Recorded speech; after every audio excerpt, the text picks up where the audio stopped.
बिस्मिल्लाहिर्रहमानिर्रहीम। अस्सलाम वालेकुम नाज़रीन, आप यूट्यूब चैनल देख रहे हैं। मैं इमरान खान हूँ। मैं रास्ते में ज़रा ट्रैवल कर रहा था और यहीं से ये वीलॉग मैं रिकॉर्ड करवा रहा हूँ क्योंकि डेवलपमेंट बहुत तेज़ी से आ रही थी पाकिस्तान में। आज सुबह से ये रोला बना हुआ था कि पता नहीं क्या हो जाएगा, इमरान खान साहब बात मानेंगे, बात नहीं मानेंगे।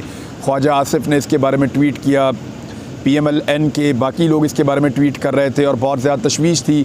पाकिस्तान का मीडिया गवाहियाँ दे रहे थे कि बहुत अच्छे हैं जनरल आसिम मुनीर जो आ रहे हैं बतौर आर्मी चीफ, और उनके लिए इमरान खान साहब को दिल बड़ा करना चाहिए और वो बिल्कुल अपने आप को गैर सियासी रखेंगे।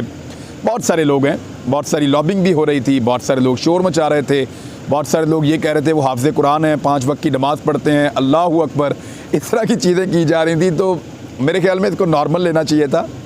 एक आर्मी चीफ़ आ रहे हैं और कोई वज़ीर आज़म पाकिस्तान का नहीं आ रहा या कोई सदर पाकिस्तान नहीं आ रहा जो हलफ उठा रहा हो, जिसको पूरे पाकिस्तान ने वोट डाले हों। ये एक सरकारी मुलाजिम है, जैसे बाकी सरकारी मुलाजमीन होते हैं, वफाकी सेक्रेटरीज़ होते हैं, जैसे फेडरल और प्रोविंशियल सेक्रेटरीज़ होते हैं, ऐसे ही एक 22वें ग्रेड के ऑफिसर हैं आर्मी चीफ़, और बिल्कुल उसी तरह उनको लेना चाहिए जैसे एक आम ऑफिसर को लेते हैं। लेकिन पाकिस्तान में जो पाकिस्तान के आर्मी चीफ़ माजी में रहे हैं, उन्होंने इस तरह के कारनामे किए हैं और ऐसी हरकतें की हैं जिसके बाद पाकिस्तानी बड़े तशवीश में रहते हैं इस ओहदे को लेकर, और पाकिस्तानी इसको बहुत अहमियत देते हैं।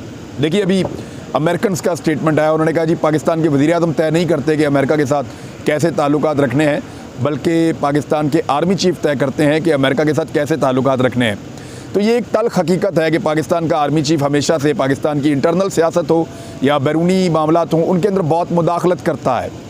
और कोई भी आर्मी चीफ़ जब आता है तो दावा तो यही होता है कि मैं मुदाखलत नहीं करूँगा, लेकिन वो बहुत ज़्यादा मुदाखलत करता है। इमरान खान साहब और सदर आरिफ अलवी, इनकी तरफ मामला चला गया था क्योंकि शहबाज शरीफ साहब ने जनरल आसिम मुनीर साहब का नाम दिया था आर्मी चीफ़ के लिए, और उनके बाद जो सेकंड नंबर पर थे जनरल साहिर शमशाद, उनका नाम दिया chairman joint chief of the staff के लिए। किसी भी इसके बाद आर्मी ऑफिसर को अपने ओहदे से नहीं हटना पड़ेगा। ये तमाम जो आर्मी ऑफिसर इसके बाद लिस्ट में आते हैं वो सुपरसीड कोई भी नहीं हुआ तो सारे के सारे अपने ओहदे पर काम करते रहेंगे, और पहले 2 लोग जो हैं उनको चॉइस करके शहबाज शरीफ साहब ने बना दिया है। जनरल आसिम मुनीर सब जानते हैं और बार बार लोग कहते रहे, और आने वाले दिनों में PMLN के लोग ये बात करेंगे भी और हम सुनते रहेंगे कि ये नवाज़ शरीफ का इंतखाब है और मियाँ नवाज़ शरीफ साहब ने इनको मुंतखब किया है। नवाज़ शरीफ साहब से मशवरों के लिए शहबाज शरीफ साहब लंदन तशरीफ़ ले जाते थे, बार बार जाते थे, बल्कि कानून के अंदर भी अगर तब्दीली करनी पड़ती तो उसके लिए भी तैयार थे। लेकिन नवाज़ शरीफ साहब की चॉइस थी कि जनरल आसिम मुनीर साहब को आर्मी चीफ़ बनाया जाए। वो 27 नवंबर को रिटायर हो रहे थे, लेकिन रिटेन करने का जो मैंने आपसे थोड़े दिन पहले अर्ज़ किया था, वो वर्ड जो है वो इस्तेमाल किया गया कि उनको रिटेन किया जाएगा और उनकी जॉब ख़त्म नहीं होगी जब तक कि ये फ़ैसला नहीं हो जाता। तो सदर पाकिस्तान ने इस समरी के ऊपर फाइनली दस्तखत करने थे। सदर पाकिस्तान मैक्सिमम ये कर सकते थे कि इसको डिले कर सकते थे, इसको डिले कर सकते थे 20 दिन 25 दिन, उससे ज़्यादा डिले नहीं कर सकते थे। ये मामला अदालत में जा सकता था, पाकिस्तान के इदारे की और ज़्यादा तस्दीक हो सकती थी। लेकिन मेरे ख्याल में सदर पाकिस्तान ने और इमरान खान साहब ने फ़ैसला ठीक किया है। उन्होंने ये साबित किया कि वो गैर महफूज अपने आप को महसूस नहीं करते। उन्होंने ये साबित किया कि उन्हें अवाम के ऊपर कॉन्फिडेंस है। उन्होंने ये साबित किया कि वो डरे हुए नहीं हैं, और उन्होंने ये साबित किया कि वो कोई एहसास कमतरी का शिकार नहीं है, क्योंकि चॉइस नवाज शरीफ साहब ने की थी, ये सब जानते हैं। मरीम नवाज साहिबा नाम भी ले चुकी थी, लेकिन ये वही 6 लोग हैं ना जो टॉप के 6 लोग हैं। ये वही 6 लोग हैं जिनमें से एक ने आर्मी चीफ बनना था। तो तमाम क्राइटेरियाज़ के ऊपर जो पूरा उतरता है उसी को आर्मी चीफ बनना है, कोई अपने घर का बंदा तो कोई बना नहीं सकता। बहरहाल अब नवाज शरीफ साहब ने इससे पहले भी जितनी मरतबा आर्मी चीफ लगाए, उन तमाम आर्मी चीफ से उनकी लड़ाई हुई। इस मरतबा उनके भाई ने लगाया है, लेकिन उनके कहने के ऊपर लगाया। लेट्स सी क्या होता है, लेकिन एक नई शुरुआत हो सकती है, यहाँ से एक नया सिलसिला शुरू हो सकता है अगर ये फ़ैसला पाकिस्तान के नए आने वाले आर्मी चीफ़ करें तो, वरना फिर जिस तरह 70 साल से चल रहा है वैसे ही चलता रहेगा। अभी कल ही जनरल कमर जावेद बाजवा साहब ने जब तकरीर की तो तकरीर करते हुए उन्होंने बहुत यकीन दिलाया पाकिस्तान की कौम को, और बहुत ज़्यादा उन्होंने कहा कि हम एपॉलिटिकल हैं। उन्होंने बहुत ज़्यादा कहा कि हम पॉलिटिक्स के अंदर कोई रोल प्ले नहीं कर रहे। हमने ये फ़ैसला कर लिया था कि पाकिस्तान की फ़ौज का पाकिस्तान की सियासत में कोई किरदार नहीं होगा। लेकिन आप देखें कि सोशल मीडिया हो या आम पाकिस्तानी हो, आप जहाँ पे जाएं और आप बात करें तो सब आपको कहेंगे कि जनरल कमर जावेद बाजवा साहब की इस बात पे उन्होंने यकीन नहीं किया। आप यकीन दिलाएं और लोगों को यकीन ना आए तो इसकी एक वजह है। उसकी वजह यह है कि उस बात के अंदर कहीं ना कहीं गुंजाइश मौजूद है। और मैंने बहुत सारे नुकात बताए जहाँ पे इस्टेब्लिशमेंट जो है वो सियासत के अंदर अपना किरदार अदा करती रही है और बार बार किरदार अदा करती रही है और इसी टन्योर में आसपास ही करती रही है। बहुत ज़्यादा तशद्दुद की कार्रवाइयाँ भी हुई, लोगों के कपड़े तक उतारे गए, लोगों को रुस्वा किया गया, चीज़ों को पॉलिटिकली हैंडल किया गया। तोशाखाना केस में किसको कैसे सहूलत दी गई, फिर बाहर जाकर उस बंदे को अरेंज किया गया, फिर उस बंदे को अरेंज करके उससे बयान दिलवाया गया। यानी कुछ लोगों को ये लगता था कि शायद एक्सटेंशन हो जाएगी, बहुत सारे लोगों को ये लगता था, बहुत सारे लोगों को ये उम्मीदें थी कि जनरल कमर जावेद बाजवा साहब की एक मरतबा फिर एक्सटेंशन हो जाएगी।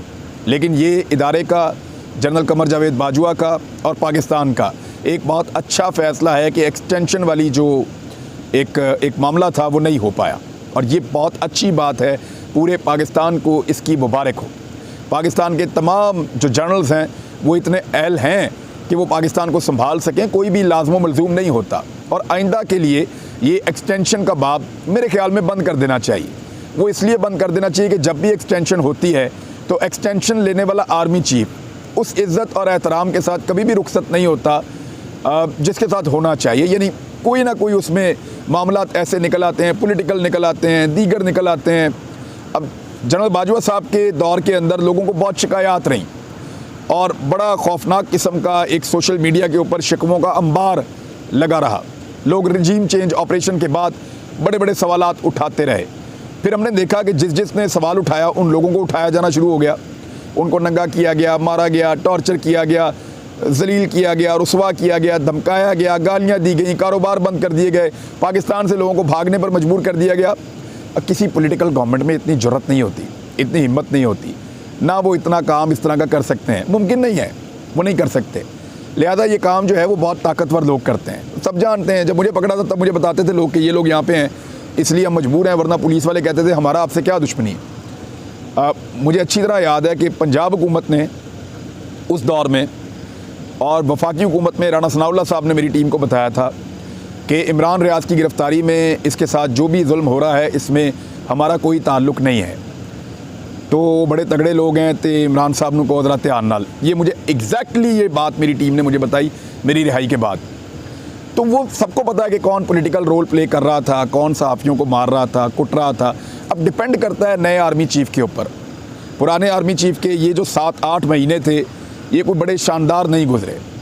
वो ये कहते हैं कि उनके ख़िलाफ़ एक प्रोपेगेंडा किया गया, वो ये कहते हैं कि रिजीम चेंज ऑपरेशन की एक कहानी बनाई गई, वो ये कहते हैं कि वो सब कुछ वैसे नहीं था जैसे बयान किया गया और एक बयानिया घड़ के खड़ा कर दिया गया। ये जनरल कमर जावेद बाजवा साहब का मानना है। लेकिन दूसरी तरफ पाकिस्तानियों की अक्सरियत ये मानती है कि नहीं ये ज़्यादती हुई थी। पाकिस्तानियों की अक्सरियत ये कहती है नहीं ये गलत हुआ था।